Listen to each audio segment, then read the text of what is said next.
All right, here we go again. We're going to wait for Daisha to pop in here. Brian, hopefully you can find us again. Technical difficulties, we're working them out. Let's see. It's going to take us a minute. All right, so we are going to talk about grounding, shielding, centering, meditation, and what the gift actually is. Okay, there she is. Hi, Daish. Okay. And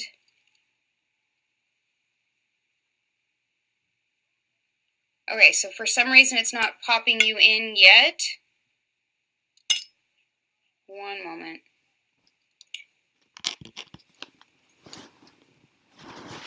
Daisha, it's saying that it has invited you without a response yet.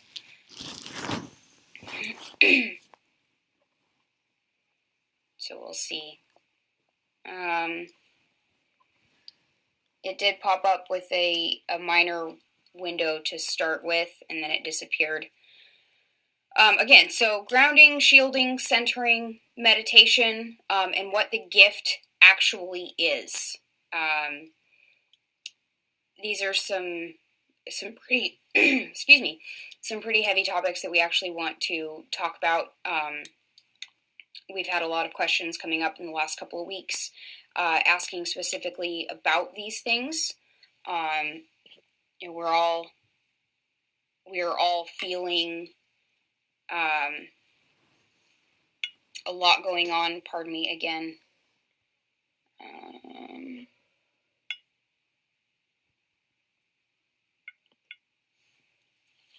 Okay, just a second, Daisha.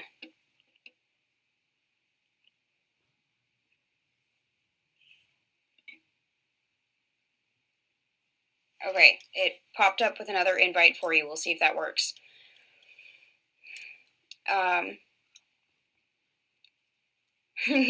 Hello, I'm happy to see you here. Welcome.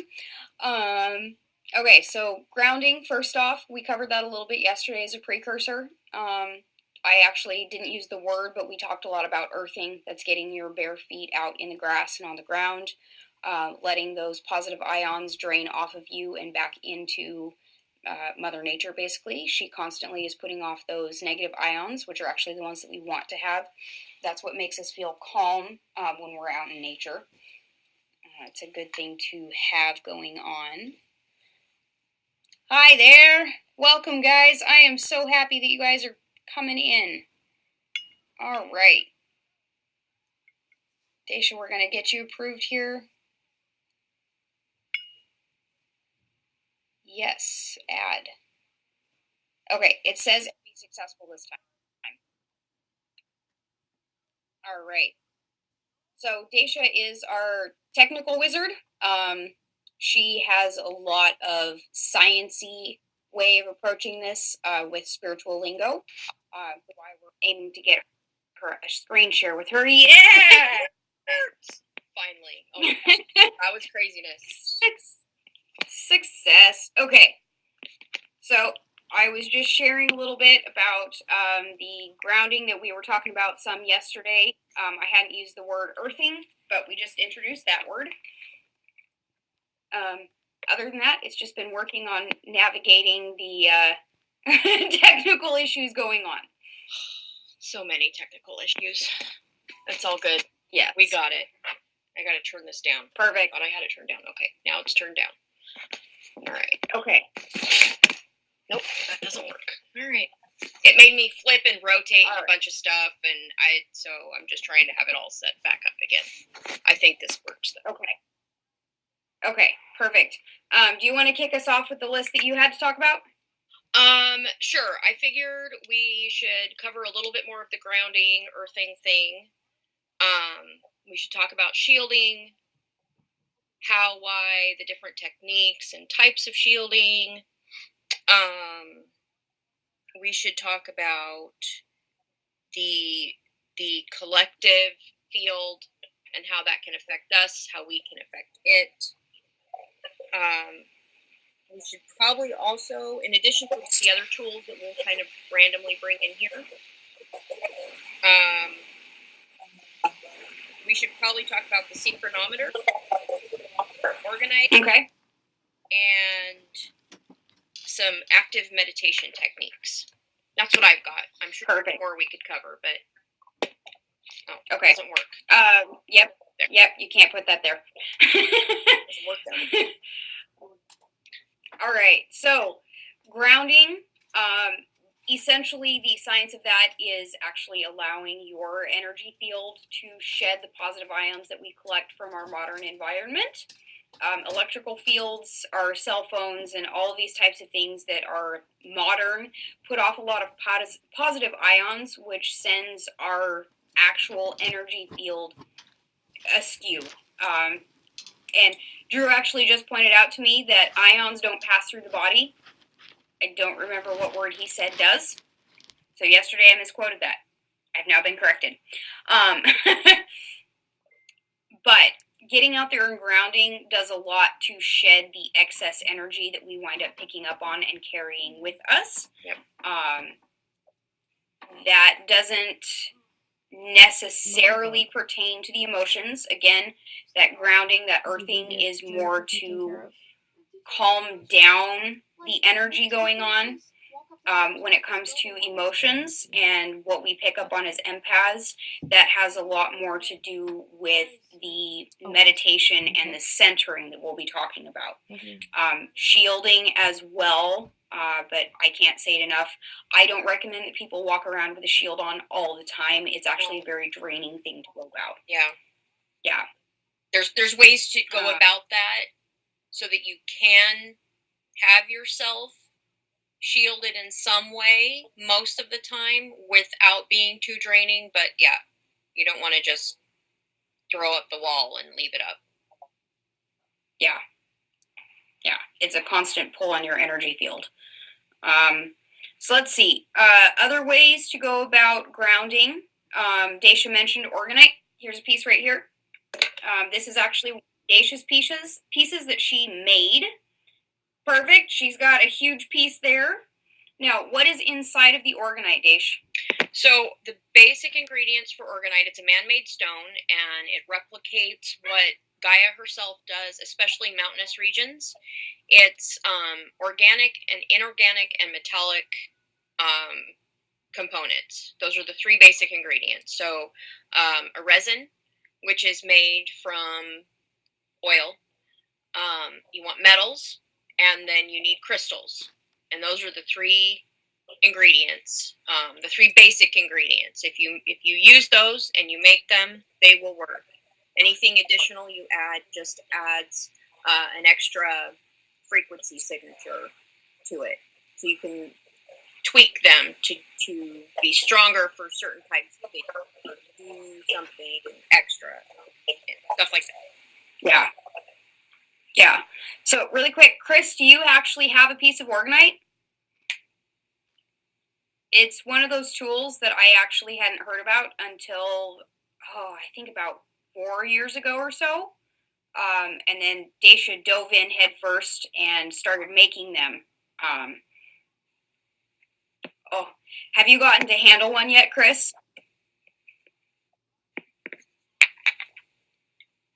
The effect that they have, especially when made with the right percentage and proportions, is profound to me. I instantly feel my entire energy field just kind of smooth out. And again, it just takes off all of that excess chaos going on so that I can actually process what's happening around me and inside of me. Mm-hmm. Kind of awesome. Let's see. The one here that she made me, this one actually has a tiny little stick on the inside. There is pink Himalayan salt, as well as a whole lot of brass filings. I'm actually a huge fan of brass. That metal and I get along really well. Wonderful. Chris, if you can get your hands on a piece of organite or making it, I think that you might really click with what it does. It's also, unlike a crystal, organite does not need to be grounded. It is grounded. So this is a perpetually working energy tool. We never have to be without it. I actually have pieces of orgonite that hang out in my car all the time. I lost it at one point, hasn't come back yet, but I had a piece small enough that would hang out in my pocket constantly. I get dressed in the morning, and that's just one of those things that slips into the pocket. Yep, it's a orgonite is an energy transmutation device, and because we are making it and mimicking what Gaia does, it's always grounding itself and cleansing itself, because that's just what it's doing for its environment anyway. It never hurts. Yeah.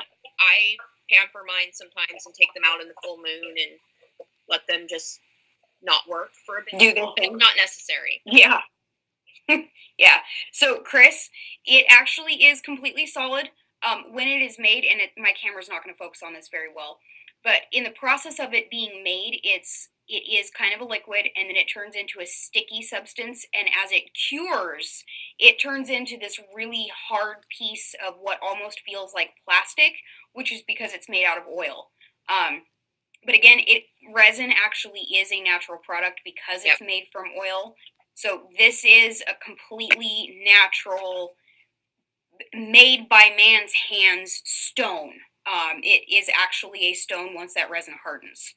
Yeah, so if you want to try making some yourself, what you want is you want to go to Home Depot or Lowe's or one of those places, eBay, Amazon, anywhere, and you want to get the 2-part epoxy resin. I go for the clear stuff simply because I like to show off what's inside. I sometimes will add dye depending on what I'm doing, but there are some I recommend steering clear of the ones that cure with a yellow tinge, just because personally it doesn't feel right. But any of the resins will work. And then you want silicone molds are best and easiest to use. Silicone molds of any height. I'm thinking, I just rearranged this entire house, and now I gotta think about where everything is. I'll get a picture of one and throw it in the comments later. But yeah, silicone mold. You want metal shavings, and I have made some with larger chunks of metal, and they're okay. They're not as strong as they could be, simply because you get more surface area the smaller your metal shavings are. So small metal shavings, and you can get those Amazon, eBay, lots of places. There's a guy that does metal work here where I live, and I go to his shop, and he lets me scrounge whatever I want. Just about any metal, Chris. Many people will say, yes, any metal period will work. I say stick with brass, copper, steel, those kinds of things. Stay away from aluminum. Aluminum itself isn't a good conductor. When I made my first batch, Eadra and I actually made it together, and we used aluminum, and that stuff was painful to hold and touch. We ended up chucking it. It was bad. So yeah, I say don't use any aluminum at all. But that's me. So unless you want to see if it clicks for you, but we definitely found that it did not click for us or anybody else we share it with. Yeah, definitely. It never hurts to get in there and do some experimentation though. And then the other thing you need is crystals. Clear quartz crystal is like the basic crystal, and you just put them in any old way. I like to put them in standing up, and I use all kinds of other stones and items as well. But that's the 3 basic ingredients to make it work. And what happens is that resin is curing. It shrinks down really tight and causes that piezoelectric field, which is what causes the ion exchange to happen. Yeah, copper can be a great. Yeah. Mm-hmm. Copper is an amazing metal. Yeah. So get brass is as well. Yep. It doesn't conduct as well as copper does. But that copper is a solid. You can't go wrong using copper in any kind of energy tool because it is such a fantastic conductor. Yep. All right, so let's see. We have talked about the orgonite, which if you don't want to go through and make your own and you're not sure where to go and purchase, in my opinion, a lot of places that do have orgonite for sale, I feel drastically overprice their pieces of orgonite. Yep. If that is something that you would like to spend money on, that's absolutely perfect. Daisha actually has a store where periodically she will put up some of the batches of orgonite that she's made for sale. I don't remember what your prices are. Depends what the price decides to be. Yeah, but but her fluff and stuff, Daisha, is that what it's called? Yeah, Go Fluff and Stuff. Go Fluff and Stuff. That is actually linked in the empath group. If you go to the About page, there's the recommended pages that's there. Her Go Fluff and Stuff page is there, and there are times that you can find orgonite and wands, actually. Daisha makes wands. And she's going to show one off. Yeah. This one, that's an amazing one. Just been hanging out for like a year, waiting for its home. Its buddy that I made at the same time found his home. Fun to make. Yep. All right, so that was orgonite. Yesterday I did talk a little bit about pink Himalayan salt. This one is a huge chunk that was drilled into so that it could actually be a candle holder. There are times that I do use it as a candle holder, but I like having this one just around. I actually have a sister to it as well. Daisha has the tiny little granulated pink Himalayan salt. I cook with that all the time, and I find that it in itself has a grounding effect for me when I eat the food. Yep.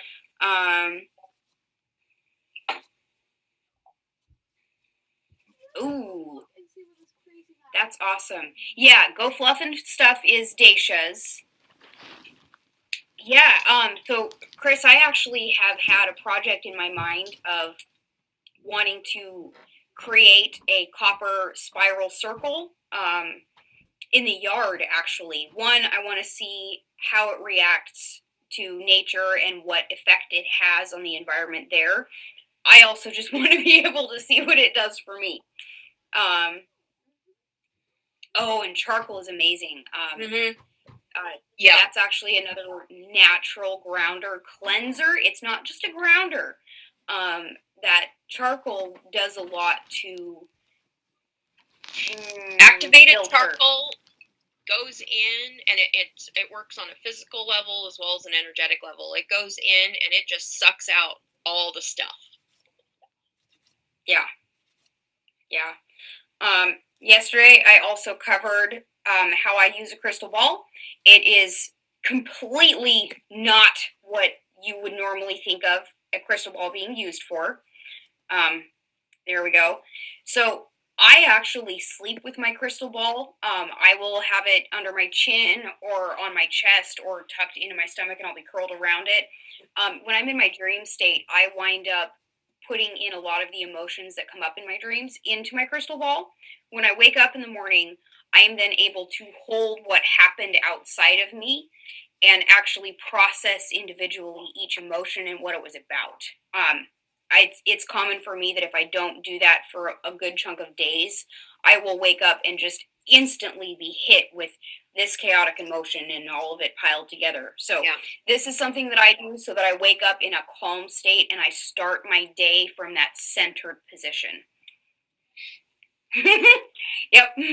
Crystal balls are for more than witches. They're for us too. Oh, yes. Very much. Definitely.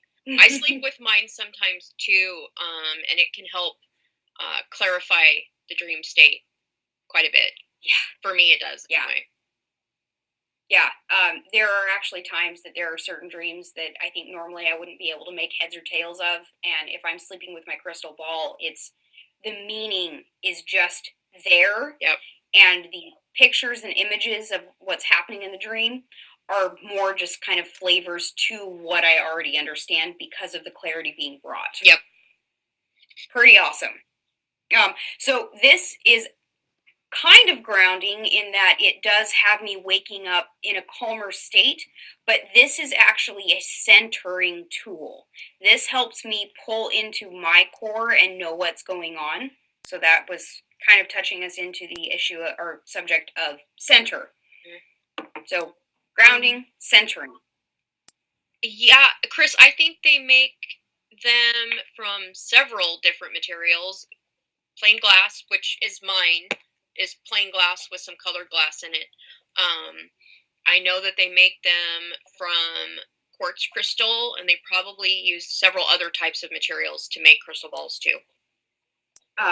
Amethyst, ruby. I've seen ruby crystal balls. Really, crystal ball means it's round. Yeah. And of a crystalline structure, which Dacia's is glass. A lot of people have a misconception that glass is just glass, but really, glass is sand that has been melted down and cooled. And when it cools, it actually does form a crystalline structure of sorts. Mm-hmm. So even a glass ball is a crystal. It does work like that. It is not as, it doesn't hold on to a specific charge for very long, and that's actually something that I like about working with glass, is that I can reprogram it as many times as I want, because I know that there is going to be a natural, what's the word I'm looking for? It just naturally degrades over time, whatever has been programmed to it. Yeah. Yes, it is good for the positive energizer. And really, you're not going to find a natural stone, stick, rock, pebble.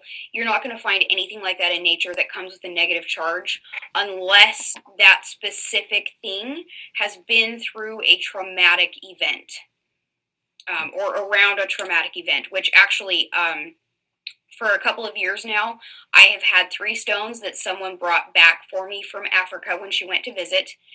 She picked them up off the ground while she was wandering around and walking out. And those stones, when I held them, I felt the anger, the pain, and the fear coming off of them because of what those stones had been through, whatever that was. They are still settling down and integrating and calming down, and I have a feeling that's just going to be their relationship with me. Whoever they pass along to next, that'll be their journey. I'm here to help them heal. So if you do find something in nature that has a negative charge, it's because it's been through something, not because nature itself negatively charges things. Yeah, Chris, glass, it does. It absorbs and then it depletes over time, and it can just be constantly reattuned with whatever it is you want to work with it for. Yep. So centering. What is centering when we talk about that? Centering really is the process of going from all of the external things that we're aware of, that extrasensory thing that we've got going on. It's about taking your attention away from all of this stuff and pulling it into here. Centering is the relationship that you have with yourself. That includes your gift, that includes your faith, that includes your belief system, and anything else that you identify as with or resonate towards. Getting to know yourself is centering. It's why I recommend journaling so strongly and so often. That ability to journal is you creating a dialogue between you, and you are determining that relationship between yourself. the more you know yourself, the more centered you are, and the less overwhelming all of that external input can be. Yeah. It's a spiraling back. It's a journey, and you're always spiraling back into center.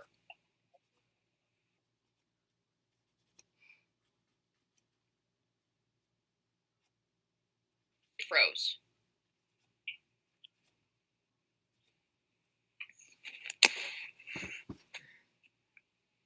Okay, are we back? What are you doing? Your I think so. Can you see me? With it. Yes. Okay. I actually got interrupted by another notification coming in and forcing the video to pause. All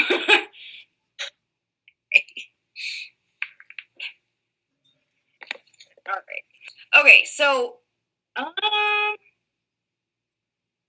yes.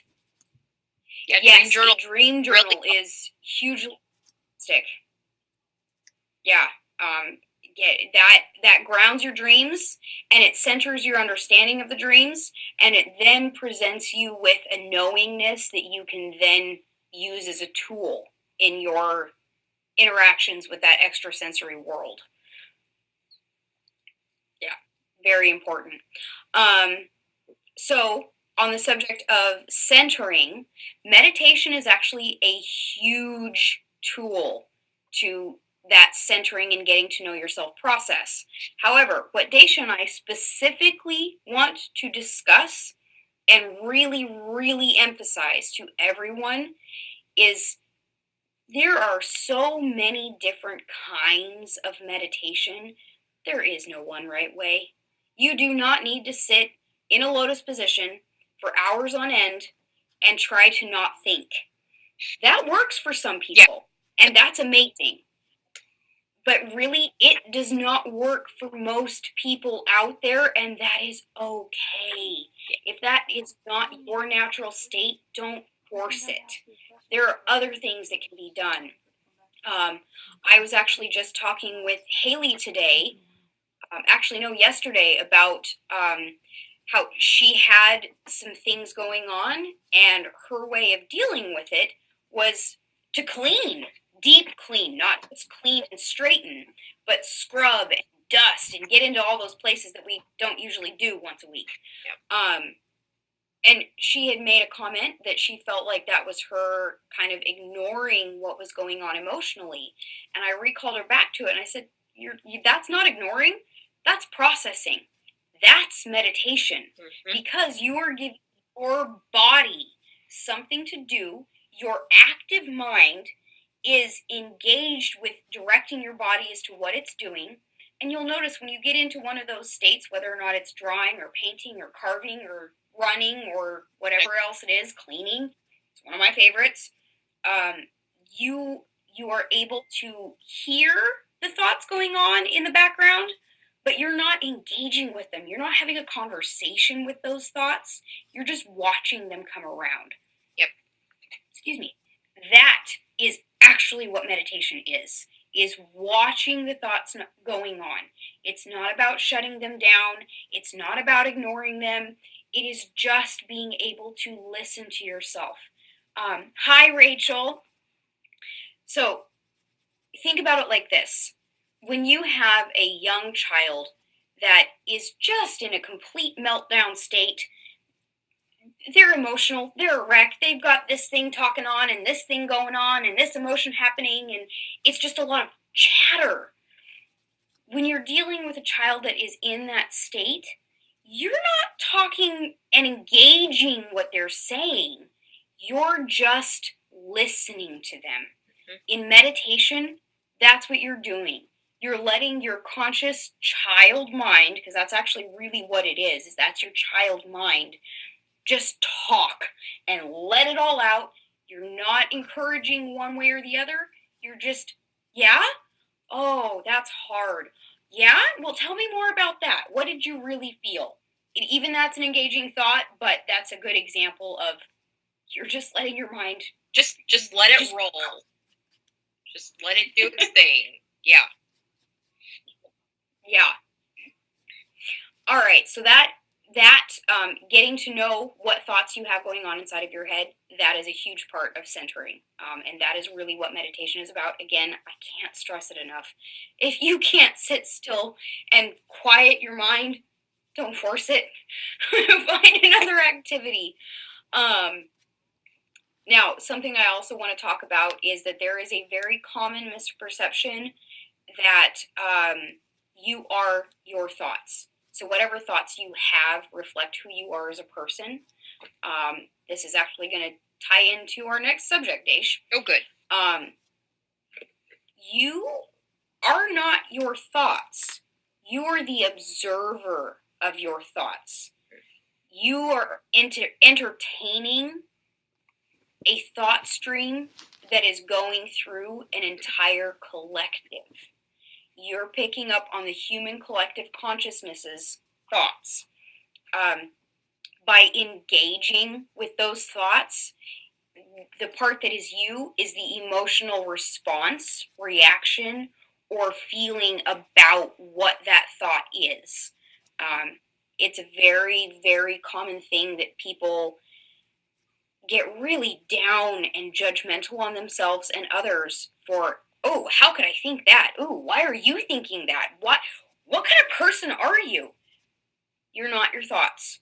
None of us are our thoughts. What we really are is the vibration that allows us to have an emotion towards that response. Or the action or reaction you take or do in response to the thought. Yeah.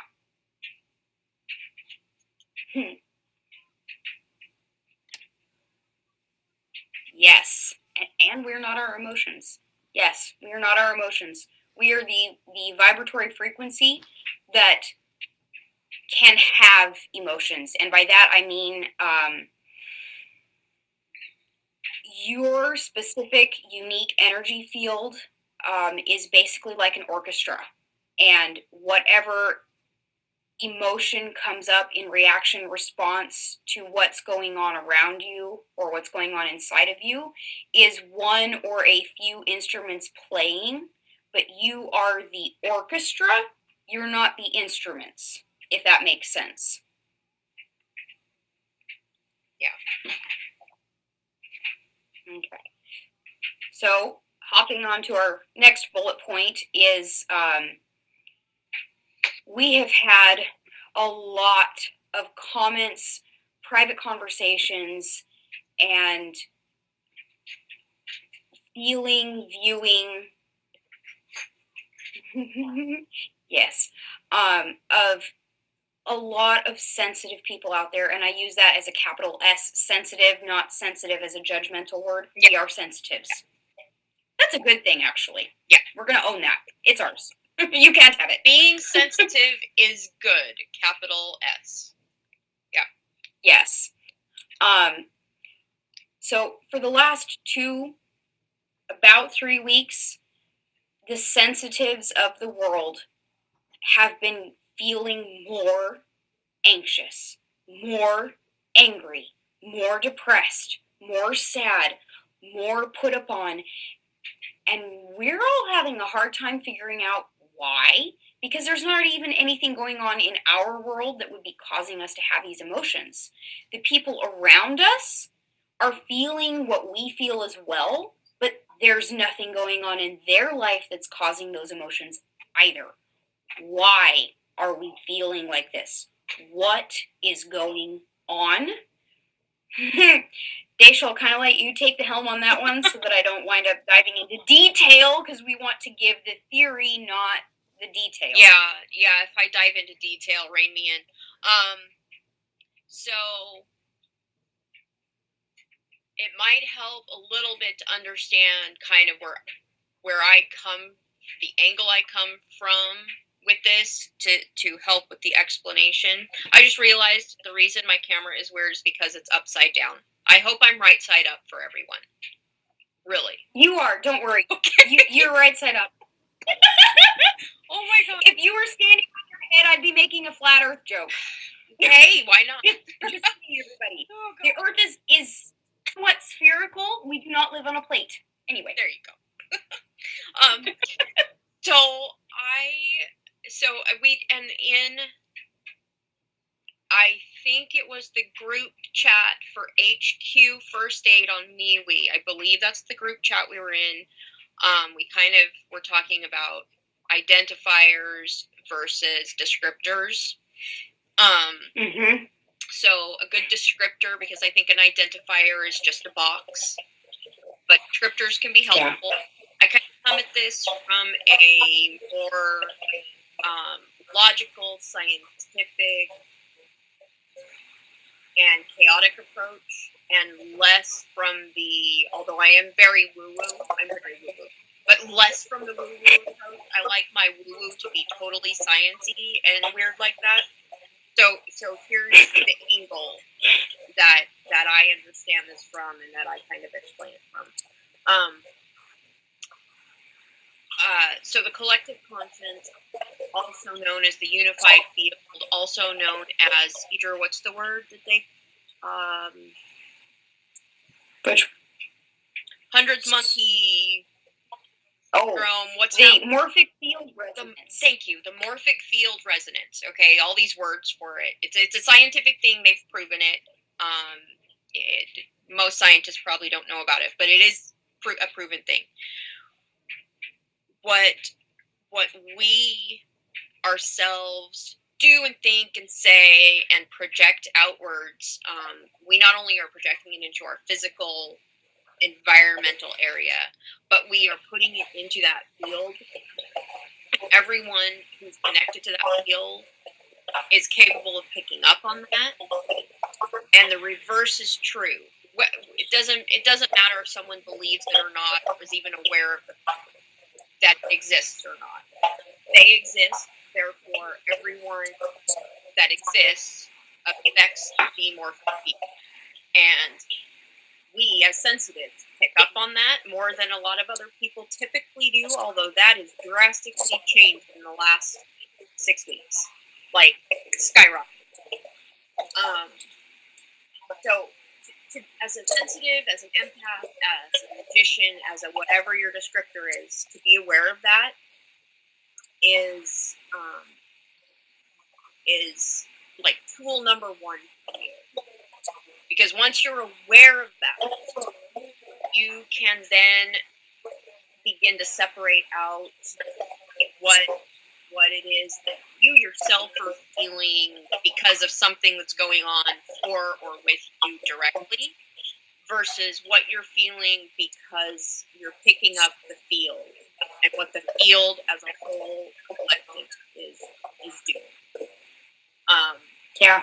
In the last 6 weeks, but especially the last 3 or 4 weeks, caveat, I guess. The other direction I come at this from is, for a lot of people, you're either woo-woo or you're a truther. I'm a little bit of both, so I kind of bridge the gap between those communities in a weird way. Lots of woo-woo people are just kind of becoming aware of the whole truther community, and vice versa. So there's some feedback happening in both directions now. So what's going on is, and Eadra has been kind of bridging the gap in both fields, in both communities as well, in the last 3 or 4 weeks. What's going on is there are massive truth drops happening in the truther community, specifically coming out of the Q, Anonymous, and British Fight locations, although there are more coming from other areas as well.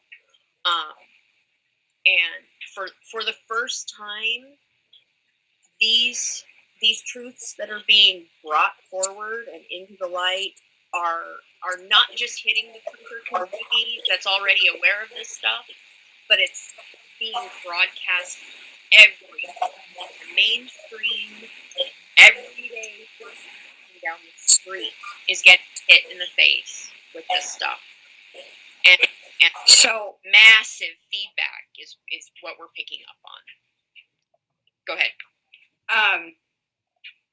So with what is coming out, it's being proven that a lot of things that have been labeled and pushed aside as conspiracy theory are now having documented hard proof facts of some pretty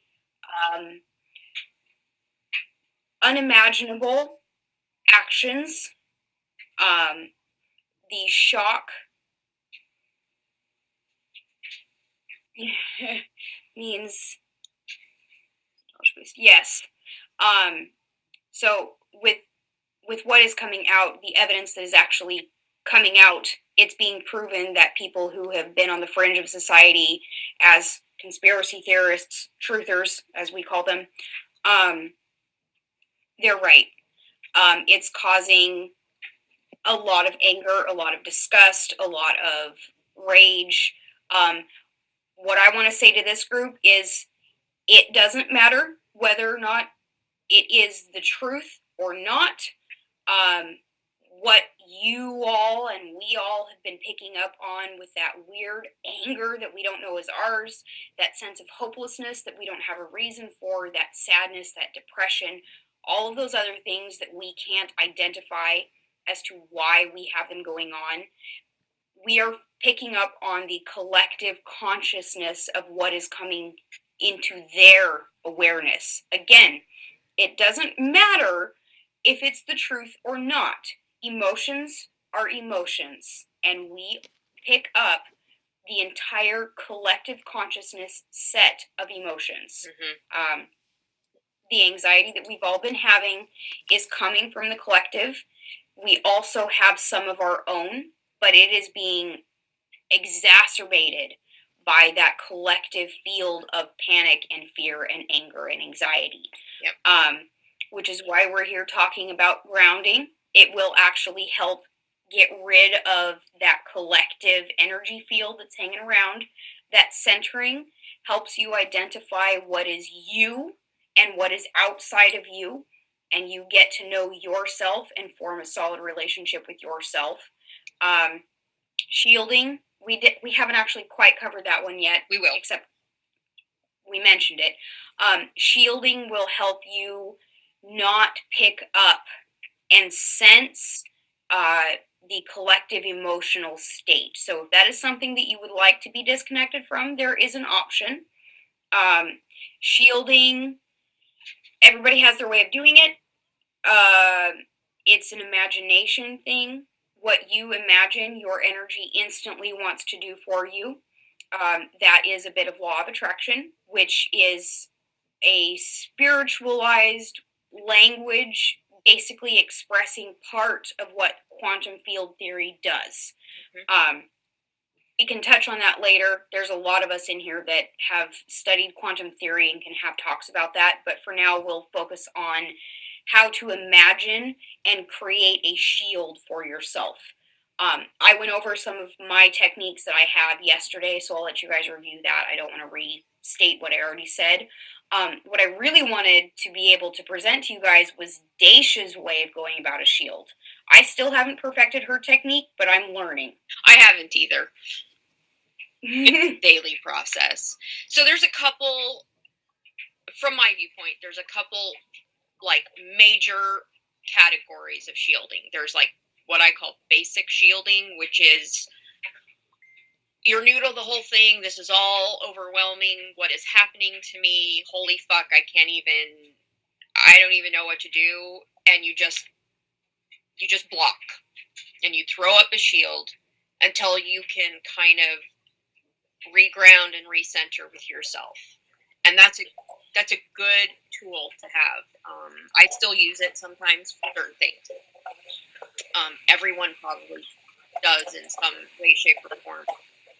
The other kind of shielding that's like a big category of shielding, and I think is important for everyone to be aware of and kind of figure it out how it works for themselves, is what I call permeable shielding.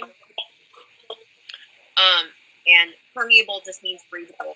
Things can come in and things can leave. A barrier, like a cell wall.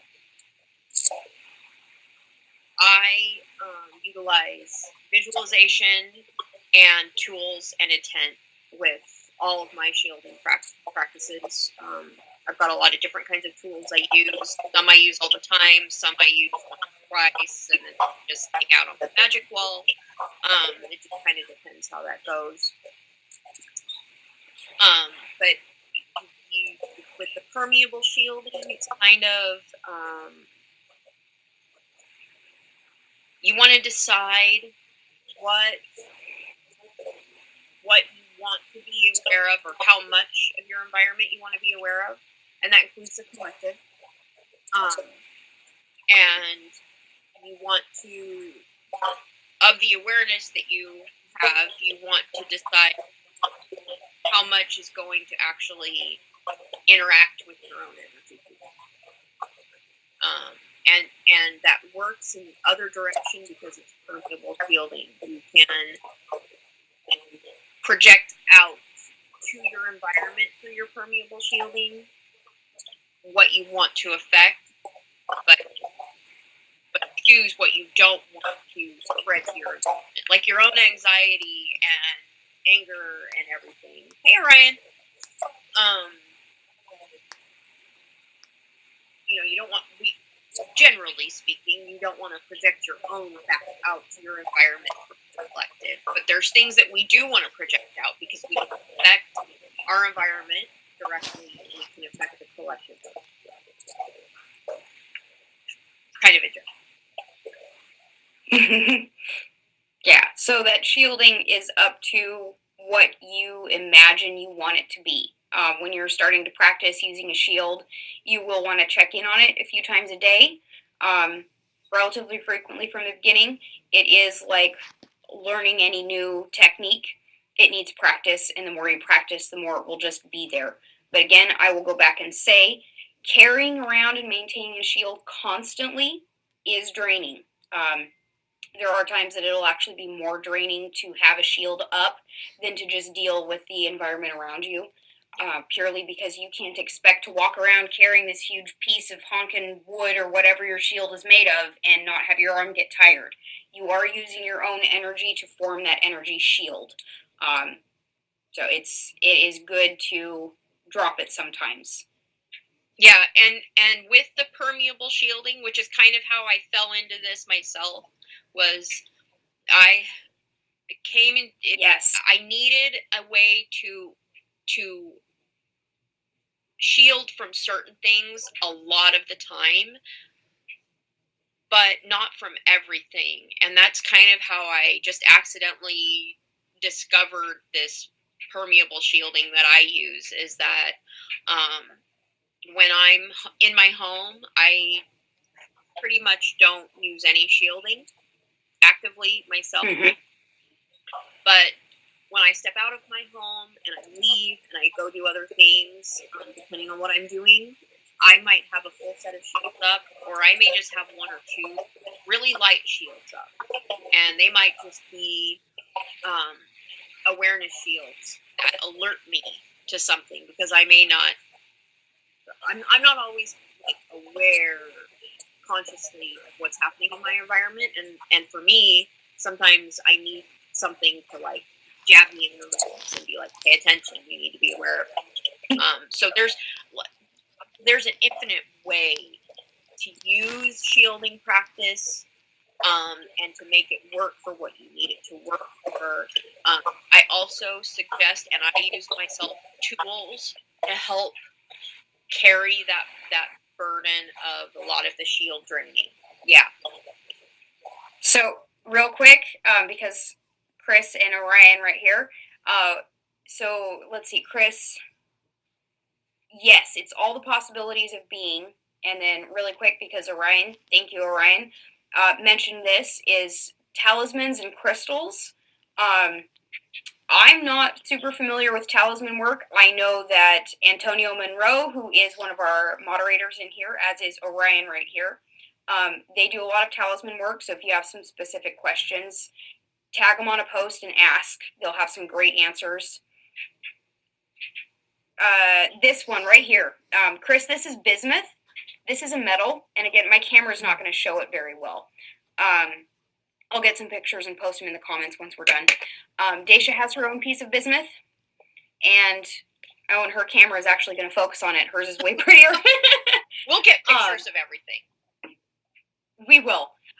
So this is actually a tool that I have programmed to be a shield. It's kind of a fun little one. It's a little bit of a secret weapon.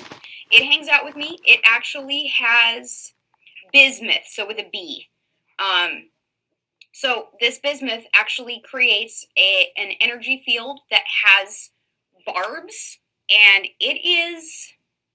it's not exactly a shield in the sense that it prevents things from coming in. It's a shield that responds to negative energy coming into my environment. So this one doesn't guard me, it guards my environment. Mm-hmm. What the barbs are, it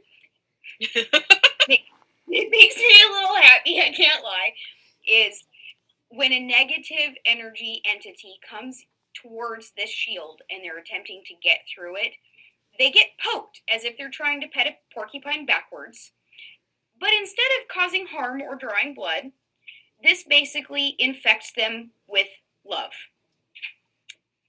As Daisha said in a video we had a couple of weeks ago, is come get inoculated with love.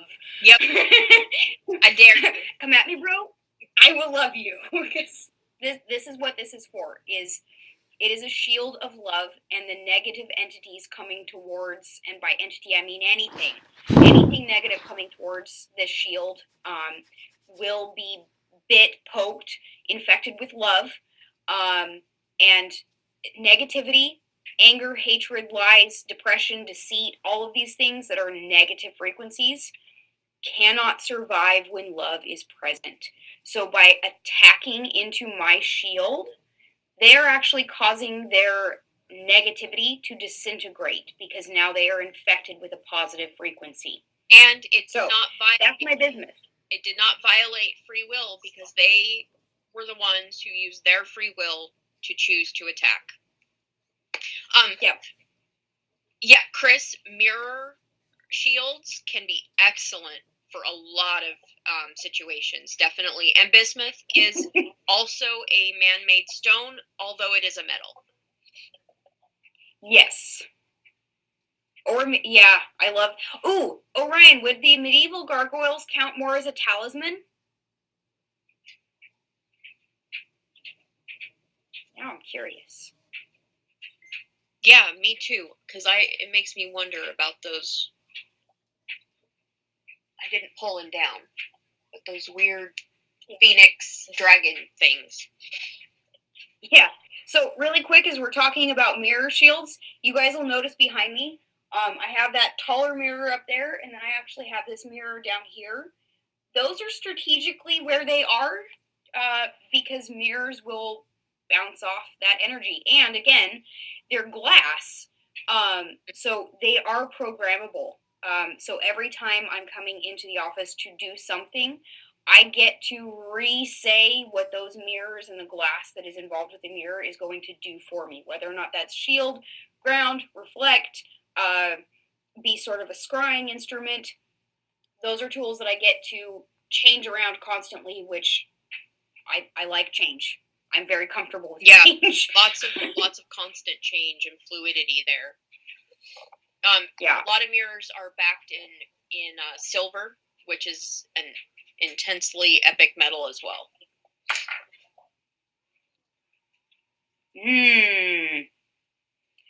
That makes sense. Are you seeing Orion's comment, Daish? Yeah. Oh, yeah. That does make sense. Sweet. Yeah. Oh man, Orion, I'd love to have you say more on the elemental thought forms. So let's see, really quick, what we have not quite sort of covered yet is what the gift actually is. Very simply, it is every ounce of everything that you feel and pick up on and you sense from that collective consciousness field, just as much as you take on, you project back out. Hi, Maddie.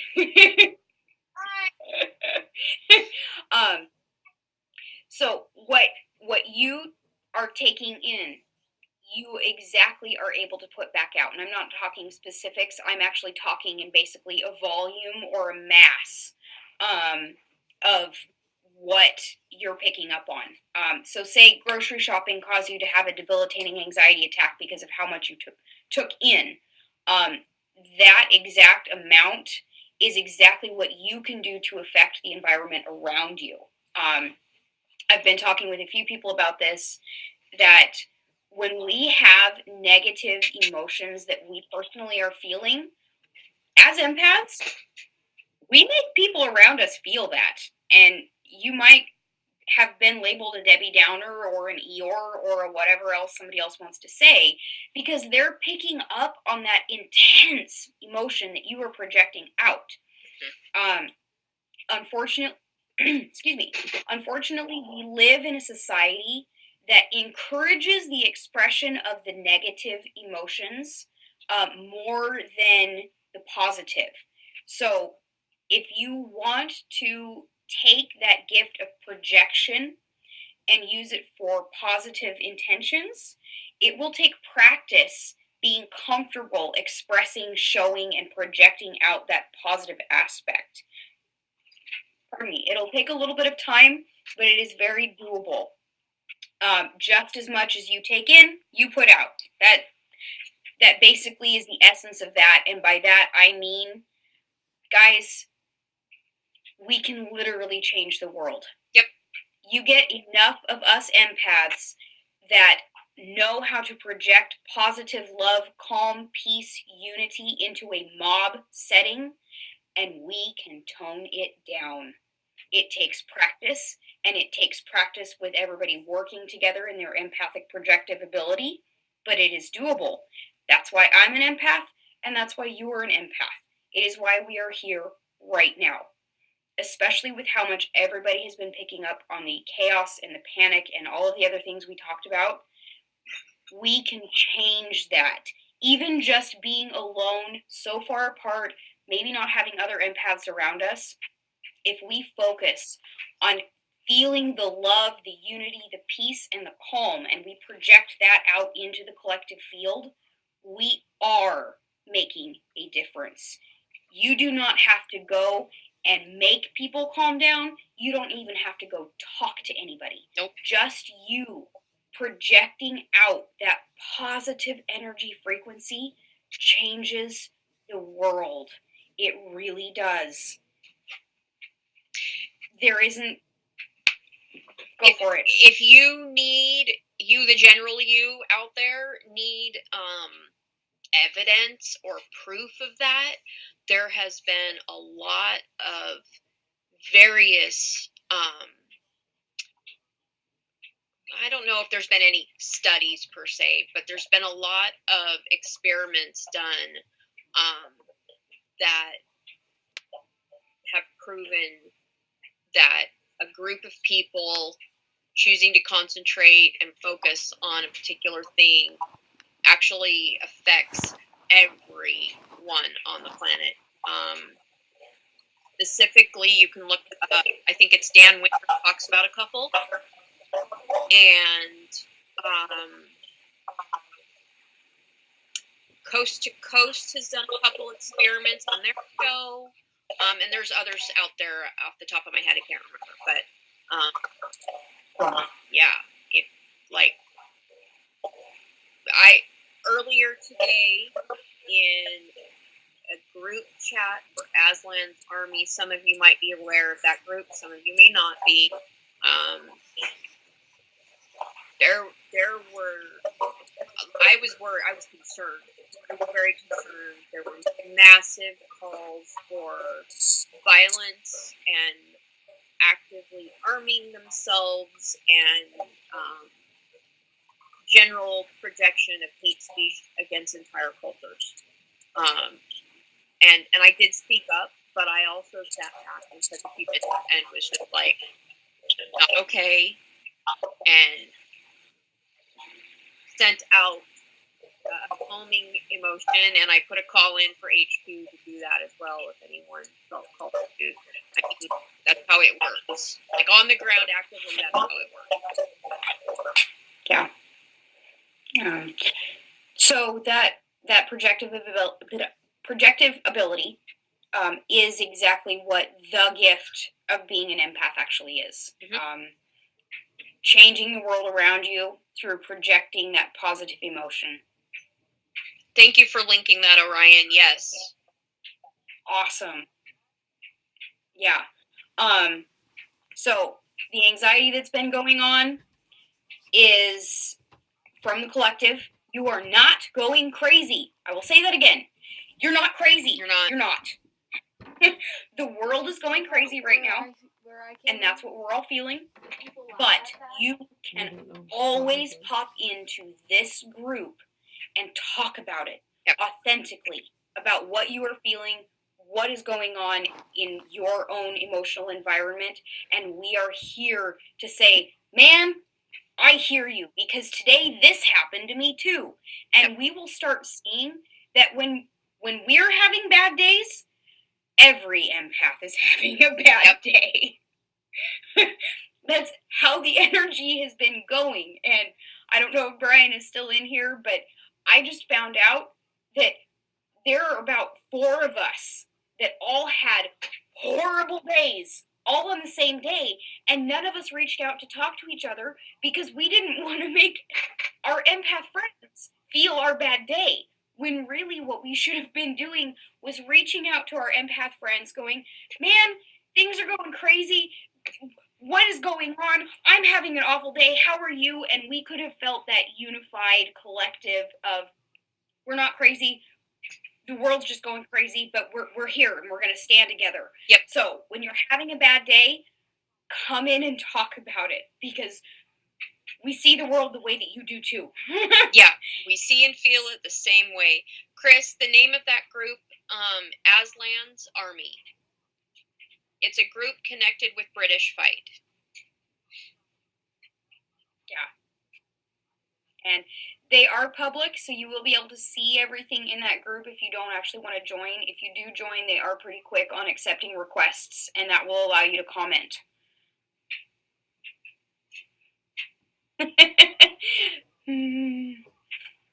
Because, yeah, Rachel, that's the nature of being an empath. It's actually taken Daisha and I, having gone through our own individual experiences, without even talking to each other for years and years and years. We're sisters, and we went through a period of a whole chunk of years where our lives just had us not connected whatsoever. When we did finally reconnect and we started comparing notes, it was like, you learned that too? So did I, but here's how. So it's her and I having had our individual experiences, comparing notes, and then going, aha, that's what's going on. Yep. Which is why we are here doing it for every other empath out there. Being able to connect with each other in that truly, awesomely authentic way helped us grow individually and together. Mm-hmm. So now we're turning around and we're wanting to teach everybody who has an interest in owning and driving our gift as an empath. Here's how we do it. Yep. And I think it's important to remember, because I think a lot of empaths feel this way, is that the empath ability is something that is just done to you, and here, dump all this shit right in your lap, walk away, fuck off. And it's important to come to the realization that it's not something that's been done to you. And the empath ability isn't happening to you. You have full capability and control. It does help. Orion, you're right. Being a little crazy does. Yeah. It helps. Makes things easier someday. Yeah. Yeah, you have full control Yeah, over the empathic ability, and the empathic abilities are not one way. It's not just in. As much, like Eadra said just a little bit ago, as much in as you get, that's how much power you have out. So it's important to remember that. And a good way to get on the ground and practice that two-way thing is do it in your local environment, and jump into the group, and post, comment, chat. You'll start seeing trends. Eadra and I, probably in the last 3 to 5 months, we've noticed trends, and not just in truther and woo-woo groups. We are noticing the same trends across all group platforms that we participate in a lot of things. So getting in and being involved, even if it's just a quick hi, hello, it'll help you start to use and practice with that. And the more you practice, the stronger you get at it. Yeah. So really quick, Rachel, it's not a matter of that's what you're going to become. It's a matter of that's what you already are. That's the secret. Yep. You already do this. You just haven't been aware of it consciously yet. Yep. You are this. Welcome. Welcome to your soul family. We're all in it together. So think about it like this: is your empathic state that has you feeling and taking on everything in that collective consciousness field is the training wheels on a bike. And now we are going to teach you how to take the training wheels off. And that projective ability is when that kid on that bike no longer has training wheels and just goes, and then they never stop. Yep. We're about to do that for all of you that are wanting to come along on this journey of driving your gift. Yep. Yeah. And those of you who jump in now will be able to turn around and help us help the next group that comes in behind you. And that's the other trend we've seen, is that this is happening in literal waves, and it'll drop off and we'll hit a trough, and then it climbs again. And we're in another climb right now. Yep, we are. We're in a climb. All right, so really quick, does anybody in here have any additional questions? And Daisha, were there any other points or things that we needed to cover? Yes, we need to at least mention the synchronometer as a great energy tool to utilize. Yes. So Daisha, if you will post your Apple Store screenshot picture of it, I will do that for Android. Okay. So what the synchronometer is, guys, is what we all commonly know of as the Mayan calendar. Unlike what we hear the word calendar of, and we think it's this thing where we track the days and we make our life plans according to the calendar. That's not this. The synchronometer is play off of the word synchronicity, which in this community we're all very familiar with that word.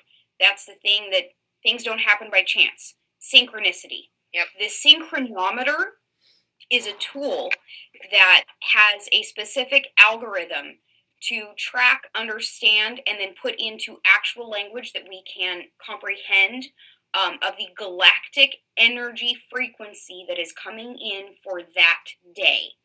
There are many, many, many, many layers, but we will stick with that right there. It's very simple.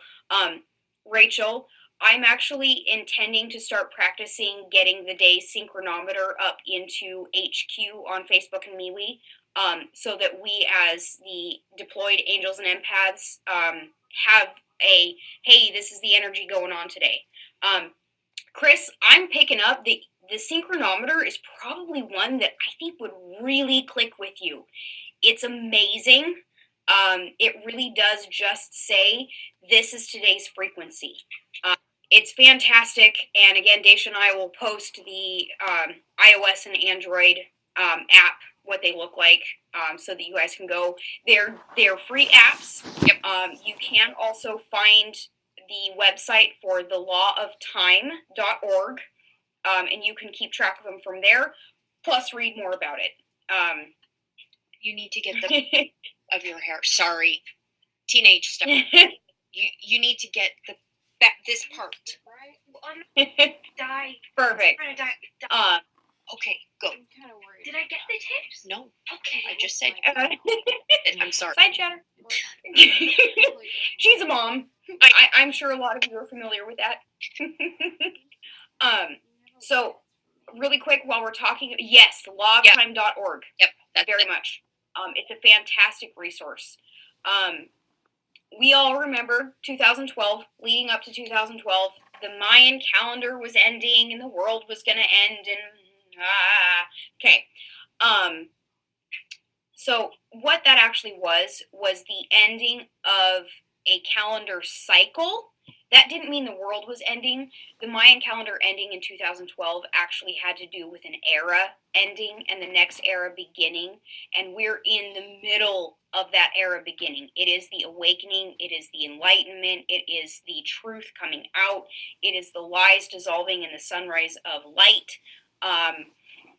This is what we're facing. That's what 2012 birthed. And the synchronometer is a tool to empower us about today. This is the energy. So today I'm going to go about life in this heart space mindset. Mm-hmm. And that's what it's for. And there's so many layers. There's so many layers to the synchronometer.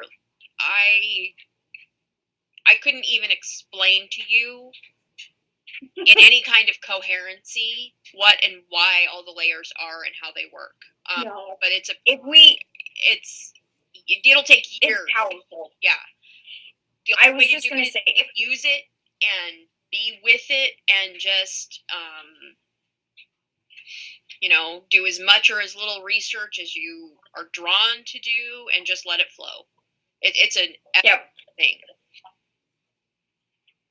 Yes. Only the end point of a pendulum swing in cosmic energy. Well said, Orion. Yes. Yeah. So really quick, unless anybody else has comments or questions or any other points, Dash? Nope. Yes? No, I think we're good. Okay. So what I want to end our live video chat with today is, guys, there is no wrong way to be who you are. Nope. The only wrong way to be is to not be you. You are unique. Your gift is unique. How you feel about it, how you project it, how it processes is unique to you. Again, Daisha's way is different. My way is different. Orion's way is different. Nobody in here is exactly the same, and that is what makes us powerful. There is no wrong way to be authentic as long as you're authentic. Yep. And there we go. Remember, all right, hold on to that and follow that. Yeah. All right, so real quick, Daisha, I wonder how long we've been live. It doesn't tell me. No idea. It's been a while. Yes, you're different, Orion. I'm sorry. All right. Okay, so I'm going to actually wind up having this live chat posted as an actual post. Anybody who watches this later can make comments, ask questions. We'll all be alerted. We can all keep this conversation going. Oh, man. Daisha, an hour and 13 minutes. Thanks, wow. Chris. You hung on a long time, my friend. Thank you. All right. So for now, guys, we love you. We have got this. And we are so much more powerful than what we think the word sensitive means. Yep. It's our badge, and let us wear it with pride. All right. Mwah. We love you all. Bye. Bye.